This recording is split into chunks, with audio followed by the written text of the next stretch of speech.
بسم اللہ الرحمن الرحیم۔ السلام علیکم ورحمۃ اللہ وبرکاتہ۔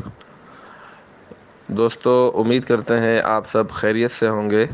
آج ہم ایک ایسے موضوع پر بات کریں گے جو ہمارے معاشرے میں بہت مشہور ہے اور ہم تقریباً بچپن سے ہی سنتے ہوئے آئے ہیں، اور غالب گمان یہی ہے کہ آپ سب نے بھی یہ سنا ہوگا کہ کھانے کے بعد میٹھا کھانا سنت ہے۔ چونکہ یہ بات دین سے متعلق ہے، تو اس حوالے سے ہمیں علماء کرام سے رابطہ کرنا چاہیے کہ وہ اس حوالے سے کیا کہتے ہیں۔ اور اب تک ہم یہی سمجھتے آئے ہیں کہ یہ سنت ہی ہے کھانے کے بعد میٹھا کھانا، لیکن علماء کرام کی رائے جانتے ہیں کہ وہ کیا کہتے ہیں اس بارے میں۔ علماء کرام کا یہ فرمانا ہے کہ میٹھا کھانے سے پہلے ہو یا درمیان میں یا بعد میں، اس کا تعلق امور عادیہ سے ہے، نہ کہ سنن شرعیہ سے۔ اللہ کے رسول صلی اللہ علیہ وسلم میٹھا کھایا کرتے تھے۔ آپ صلی اللہ علیہ وسلم کو میٹھا پسند بھی تھا۔ آپ صلی اللہ علیہ وسلم میٹھا اور شہد پسند فرماتے تھے، لیکن آپ صلی اللہ علیہ وسلم کا کھانے کے بعد میٹھا کھانے کا معمول ہو، یہ کسی صحیح حدیث سے ثابت نہیں ہے۔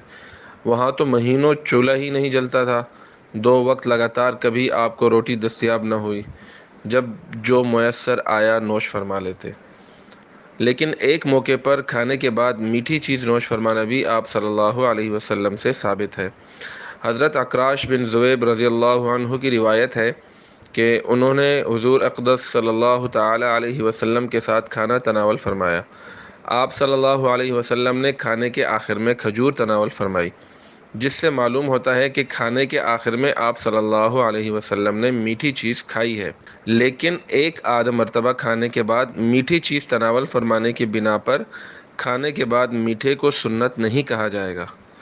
امید کرتے ہیں کہ اس حوالے سے جو ہمارے معاشرے میں یہ بات پھیلی ہوئی ہے کہ کھانے کے بعد میٹھا کھانا سنت ہے، تو ان جید علماء کرام کے فتاوی کے بعد وہ غلط فہمی دور ہو گئی ہوگی۔